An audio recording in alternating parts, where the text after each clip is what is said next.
Hello students, my self Poonam Kumawat. और आज इस वीडियो में हम डिस्कशन करेंगे एक बहुत ही इम्पॉर्टेंट अपडेट के बारे में, जो कि central board of secondary education इनकी CBSE के थ्रू हुई है। उन्होंने अपना इस साल के लिए यानी कि 2020 एंड 21 के लिए जो सिलेबस है वो रिड्यूस कर दिया है 9th 10th 11th and 12th का। सो हम लोग यहाँ पे डिस्कशन करेंगे कि क्या क्या चीज़ें हैं जो उन्होंने हटाई है और क्या क्या चीज़ें हैं जो ऐड किया है या एज इट इज़ उसको रखा है। सबसे पहले हम देखेंगे कि किस तरीके से ये जो अपडेट्स हैं इनको आप रिसीव करोगे। सो आप अपने गूगल के ऊपर CBSE रिवाइव्ड करिकुलम 2020 एंड 21 जैसे ही सर्च करोगे तो आपके पास फर्स्ट जो कॉलम खुलेगा वो यही होगा, जिसको आप क्लिक करते हो तो आपके सामने दो ऑप्शन रहेंगे, रिवाइज सेकेंडरी करिकुलम और रिवाइज सीनियर सेकेंडरी करिकुलम। तो हम यहाँ पे 11th एंड 12th का देखें तो जैसे ही आप इस कॉलम को क्लिक करते हो तो आपके सामने डिलीटेड पोर्शन और का ऑप्शन दिखेगा। जैसे ही आप डिलीटेड ऑप्शन के अंदर जाओगे तो आपके पास सारे सब्जेक्ट्स के लिए वो सारे डिलीटेड पोर्शन का एक लिस्ट आ जाएगी, जिसके अंदर सारे अलग अलग सब्जेक्ट का यहाँ पे मेंशन किया है। हम यहाँ पे डिस्कशन करेंगे अबाउट द बायोलॉजी के अंदर उन्होंने क्या क्या चीज़ें हटाई है और किन चीज़ों का एज इट इज़ मेंटेन करके रखा है। ये सारी चीज़ें आपके लिए जाननी बहुत ज़रूरी है, क्योंकि अगर आप पढ़ रहे हैं या फिर आपने अपने बोर्ड एग्जामिनेशन के लिए प्रिपरेशन स्टार्ट कर रही है तो आपको अपनी थोड़ी सी स्ट्रैटेजी को चेंज करना होगा। So without any wasting time हम यहाँ पे डिस्कशन करते हैं कि कौन कौन सा पोर्शन जो है उन्होंने बायोलॉजी के अंदर डिलीट किया है 11th एंड 12th दोनों के अंदर। सो हम स्टार्ट करते हैं क्लास 11 से। तो क्लास 11 के अंदर हम डिलीटेड पोर्शन की बात करें, यानी कि आपको इस तरीके से एक PDF दिखेगी और उसके अंदर आप अपने डिलीटेड पोर्शन को चेक कर सकते हैं। तो क्लास 11 के अंदर जो फर्स्ट यूनिट है डाइवर्सिटी ऑफ लिविंग ऑर्गेनिज्म, उन्होंने उस चैप्टर के अंदर जो इस यूनिट के अंदर जो फर्स्ट चैप्टर है द लिविंग वर्ल्ड, इसके अंदर इन्होंने किन किन चीज़ों को डिलीट किया है। तो टेक्सोनोमी, सिस्टमैटिक्स और स्पेसिफिक जो टेक्सोनॉमिकल एड्स थे, यानी कि tools for the study of taxonomy, जैसे म्यूजियम था, zoological park, herbaria, botanical garden की, और इसके अलावा फ्लोरा फोना, मैनुअल, मोनोग्राफ्स, ये सारी चीज़ें यहाँ से हटा दी गई हैं। फर्स्ट चैप्टर के अंदर कुछ ही चीज़ों को रखा गया है, वो क्या क्या है वो भी हम डिस्कशन करेंगे। फिर उसके बाद इन्होंने सेकंड चैप्टर के साथ कोई भी छेड़खानी नहीं की है। उसके जस्ट बाद इन्होंने थर्ड चैप्टर के अंदर लाइफ साइकिल प्लांट किंगडम के अंदर हमें देखने को मिल रहा है algae, bryophyta, pteridophyta, gymnosperm and angiosperm. लेकिन इन्होंने एंजियोस्पर्म से रिलेटेड जितनी भी इंपॉर्टेंट इन्फॉर्मेशन थी, चाहे उनकी क्लासिफिकेशन से रिलेटेड हो, चाहे कैरेक्टरिस्टिक्स फीचर से रिलेटेड हो या एग्जाम्पल हो, ये सारे के सारे पोर्शन को हटा दिया गया है। यानी कि प्लांट किंगडम के अंदर हमें सिर्फ और सिर्फ 4 जो डिवीज़न है प्लांट्स के वही डिस्कशन करने हैं, alga, bryophyta, pteridophyte and gymnosperm. Angiosperms को यहाँ से हटा दिया गया है।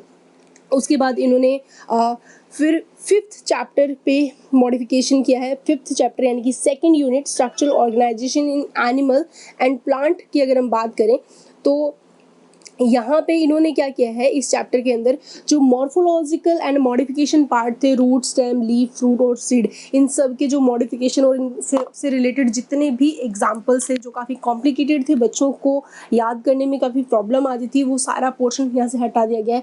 3 फैमिलीज़ थी, उनके अंदर जो फैबेसी फैमिली है इसको भी हटा दिया है। बेसिकली CBSE ने जो सिलेबस रखा है वो कॉन्सेप्ट बेस है, जहाँ पे कोर कॉन्सेप्ट जहाँ से उसी को ही फोकस किया है, बाकी की चीज़ें हटा दी गई हैं। फिर 6 चैप्टर की अगर बात करें तो 6 चैप्टर के अंदर एनाटॉमी ऑफ फ्लावरिंग प्लांट था, सेकंड यूनिट का 6 चैप्टर। तो इसके अंदर इन्होंने एनाटॉमी या बेसिकली पूरे 6 चैप्टर को ही हटा दिया है, क्योंकि उसके अंदर हम एनाटॉमी, मोनोकोट, डाइकोट, प्लांट के अंदर रूट, स्टेम एंड लीफ के साथ टिश्यू सिस्टम पढ़ रहे थे और सेकेंडरी ग्रोथ पढ़ रहे हैं। तो ओवरऑल पूरा का पूरा चैप्टर ही इन्होंने यहाँ से डिलीट कर दिया गया है। उसके बाद में जो 7th चैप्टर है 11th का स्ट्रक्चरल ऑर्गेनाइजेशन इन एनिमल, इसके अंदर इन्होंने मॉर्फोलॉजी, एनाटॉमी और जो फंक्शंस थे डिफरेंट सिस्टम, जिसके digestive, circulatory, respiratory, nervous system, जो कि कॉकरोच के अंदर, फ्रॉग और अर्थवॉर्म में दिया हुआ था, तो ये जो पोर्शन जो ब्रीफ अकाउंट में यहाँ पे दिया है तो इन्होंने ये डिलीट कर दिया है। उसके बाद में हम आते हैं प्लांट फिजियोलॉजी के 2 चैप्टर्स डिलीट हुए हैं, एक तो ट्रांसपोर्ट इन प्लांट्स और दूसरा mineral nutrition. Transport in plant के अंदर जाइलम एंड फ्लोएम का हम फंक्शन देखते हैं और वो सारे के सारे फोर्सेस या फिर डिफ्यूज़न मेथड देखे जाते हैं कि किस तरीके से जो ट्रांसपोर्टेशन है फूड और वाटर और गैसेस का प्लांट के अंदर होता है। और ये सारा का सारा सिनेरियो जो हम ट्रांसपोर्टेशन इन प्लांट के अंदर देखते हैं, तो वो सारा पूरा चैप्टर यहाँ से डिलीट हुआ है। मिनरल न्यूट्रिशन को भी यहाँ से हटा दिया गया है। तो ओवरऑल अगर आपको याद हो, प्लांट फिजियोलॉजी में टोटल 5 चैप्टर थे, 5 में से 2 चैप्टर हटा दिए गए हैं, 3 चैप्टर इन्होंने रखे हैं। इसके अलावा प्लांट ग्रोथ एंड डेवलपमेंट के अंदर भी इन्होंने कुछ पोर्शंस को डिलीट किया है। प्लांट ग्रोथ एंड डेवलपमेंट में इन्होंने सिर्फ और सिर्फ प्लांट ग्रोथ को रखा है। इसके अलावा जो सीड जर्मिनेशन फिनोमिना था, ग्रोथ रेट थे, और ग्रोथ में डिफरेंशिएशन, डी डिफरेंशिएशन, रीडिफरेंशिएशन, जो जितनी भी सीक्वेंस थी डेवलपमेंट प्रोसेस की इन प्लांट सेल, वो सारी यहाँ से हटा दी गई है। सीड डोरमेंसी, वर्नलाइजेशन, फोटोप्रिडिज्म, ये सारे जो टॉपिक थे इनको भी डिलीट कर दिया गया है। तो प्लांट फिजियोलॉजी के अंदर 2 चैप्टर तो कंप्लीट हटा दिए गए हैं, और जो 15th चैप्टर था प्लांट ग्रोथ एंड डेवलपमेंट में, उसके अंदर कुछ पोर्शन को हटाया गया है, लेकिन कुछ पोर्शन अभी भी रखा गया है, जिसके अंदर ग्रोथ रेगुलेटर के अंदर 5 हॉर्मोन्स उन्होंने रखे हैं, वो भी हम देखेंगे कौन कौन से हैं। उसके बाद अगर हम देखें कि जो फिजियोलॉजी है, ह्यूमन फिजियोलॉजी में इसके अंदर इन्होंने 2 चैप्टर के साथ छेड़खानी की है। यानी कि हम बोलें कि जो चैप्टर 16 है, जिसमें digestion and absorption, basically digestive system पढ़ा जाता है, वो पूरा का पूरा चैप्टर डिलीट कर दिया गया है। और लोकोमोशन एंड मूवमेंट जो चैप्टर था, इसके अंदर जो टाइप्स ऑफ मूवमेंट थे, सिलरी, फ्लेजिलर और मस्कुलर मूवमेंट के साथ जो स्केलेटन सिस्टम था, जिसके अंदर दोनों तरह के स्केलेटन हम पढ़ते हैं, एक्सल स्केलेटन और अपेंडिकुलर स्केलेटन, उसको हटा दिया गया है। जॉइंट्स हटा दिए गए हैं, इनसे रिलेटेड जितने भी डिसऑर्डर्स थे सब हटा दिए गए हैं। तो इस तरीके से इन्होंने जो चैप्टर है लोकोमोशन एंड मूवमेंट में, इसके अंदर सिर्फ इन्होंने मस्कुलर सिस्टम को ही रखा है, टाइप ऑफ मसल्स और मसल्स का जो कंट्रैक्शन है वो पोर्शन रखा है, बाकी का जो पोर्शन है वो उसको हटा दिया गया है। उसके बाद में जो क्लास 11th का 21st चैप्टर था न्यूरल कंट्रोल एंड कोऑर्डिनेशन, इनके इस चैप्टर के अंदर reflex action, sensory perception, sense organ, eye और ईयर, नोज, टंग जो दिया हुआ था, एलिमेंट्री स्ट्रक्चर, इनके जो फंक्शन थे आई और ईयर के, वो सारा पोर्शन हटा दिया गया। बेसिकली यहाँ पे CNS के ऊपर ही फोकस किया गया है, सेंट्रल नर्वस सिस्टम पे। ठीक है, तो आप इस तरीके से देखोगे कि यहाँ पे 11th का ये जो पोर्शन है वो रिमूव गया है। अब हम देखते हैं कि कौन सा पोर्शन है जो ऐड है या एज इट इज़ है क्लास 11th में। तो वो कुछ इस तरीके से है, जिसके अंदर आप देखोगे कि जो फर्स्ट यूनिट है डाइवर्सिटी इन ऑर्गेनिज्म, ये 15 मार्क्स की रखी है। स्ट्रक्चरल ऑर्गेनाइजेशन को मार्क्स 8 मिले हैं। सेल स्ट्रक्चर एंड फंक्शन को 15 मार्क्स की यूनिट है। प्लांट फिजियोलॉजी 15 मार्क्स की है। ह्यूमन फिजियोलॉजी 17 मार्क्स की है। टोटल 70 मार्क्स का पूरा बायोलॉजी का पेपर जो है क्लास 11th के लिए सेट किया है। इसकी थ्योरी के अंदर जो पोर्शन डिलीट किया है वो अलग है, जो एज इट इज़ रखे हैं एज ए रिड्यूस सिलेबस के अंदर। ऐसा माना गया 30% सिलेबस को क्या किया है, रिड्यूस किया गया है। बाकी का जो सिलेबस है वो क्या क्या रखा है तो देखते हैं। फर्स्ट चैप्टर के अंदर इन्होंने living word, biodiversity, need of classification, 3 domains of life, concept of species, taxonomical hierarchy या फिर आप टैक्सोनॉमिकल कैटेगरीज बोल सकते हो, और बायनोमियल नोमेनक्लेचर। सिर्फ इतने पॉइंट्स ही हैं जो the first chapter the living word के अंदर इन्होंने रखे हैं। बायोलॉजिकल क्लासिफिकेशन में इन्होंने मोनेरा, प्रोटिस्टा, फंजाई के अलावा लाइकेन, वायरस और विरोइड की साइलेंट फीचर को डिस्कशन किया है, यानी कि 5 किंगडम क्लासिफिकेशन को रखा है एज इट इज़, लेकिन इनके अंदर प्रियोन्स पहले रखे हुए थे, माइक्रोराइजा था, वो यहाँ से नहीं है। उसके बाद में जो थर्ड चैप्टर आता है, थर्ड चैप्टर के अंदर मैंने आपको पहले बता दिया था एंजियोस्पर्म को कम्प्लीटली हटा दिया है। तो एल्गा, ब्रायोफाइटा, टेरिडोफाइटा और जिम्नोस्पर्म, इनके साइलेंट फीचर, इनकी जो लाइफ साइकिल है वो ही इस थर्ड चैप्टर में रखा गया है। एंजियोस्पर्म को कंप्लीट यहाँ से रिमूव किया गया है। एनिमल किंगडम में अगर बात करें तो एनिमल किंगडम में इन्होंने नॉन कोऑर्डिनेट्स को तो अप टू फाइलम, और जो कोऑर्डिनेट है अप टू क्लासेस तक उनके साइलेंट फीचर और कुछ ही एग्जाम्पल के साथ इनको रखा है एनिमल किंगडम को। उसके बाद सेकंड यूनिट आती है, तो सेकंड यूनिट के अंदर इन्होंने स्ट्रक्चरल ऑर्गेनाइजेशन इन एनिमल और प्लांट की अगर बात करें तो यहाँ पे इन्होंने मॉर्फोलॉजी ऑफ फ्लावरिंग प्लांट के अंदर रूट, स्टेम, लीफ, फ्रूट और फ्लावर, इनके मॉडिफिकेशन, ये सब हटा के सिर्फ और सिर्फ morphology of inflorescence and flower का रखा है। डिस्क्रिप्शन के अंदर जो फ्लावर फैमिली है इनके अंदर सिर्फ सोलेनेसी और लिलियसी का ही यहाँ पे एक्सपेरिमेंटल जो है रिलेटिव एनालिसिस किया गया है एज अ प्रैक्टिकल सिलेबस के बेसिस पे। 6 चैप्टर जो था एनाटॉमी ऑफ एनिमल फ्लावर वो हटा दिया गया है। 7th चैप्टर जो स्ट्रक्चरल ऑर्गेनाइजेशन इन एनिमल के अंदर जो इंसेक्ट थे जैसे कि अर्थवर्म था, कॉकरोच, फ्रॉग जो थे एम्फीबियंस, इन सब की जो एक्सटर्नल मॉर्फोलॉजी थी वो एनाटॉमी थी वो हटा दी गई है। सिर्फ और सिर्फ यहाँ पे एनिमल टिश्यू को ही रखा गया है, बाकी सारी चीज़ें यहाँ पे हटा दी गई हैं।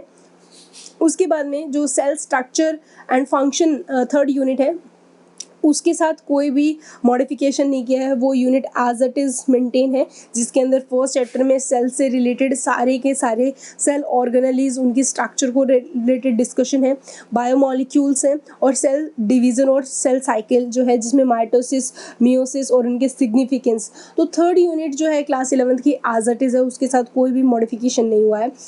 5th यूनिट की बात करें तो 4th यूनिट प्लांट फिजियोलॉजी है और प्लांट फिजियोलॉजी के अंदर टोटल 5 चैप्टर्स थे। इन 5 चैप्टर में से इन्होंने 2 चैप्टर यानी कि ट्रांसपोर्ट इन प्लांट और मिनरल न्यूट्रिशन को हटा दिया गया है।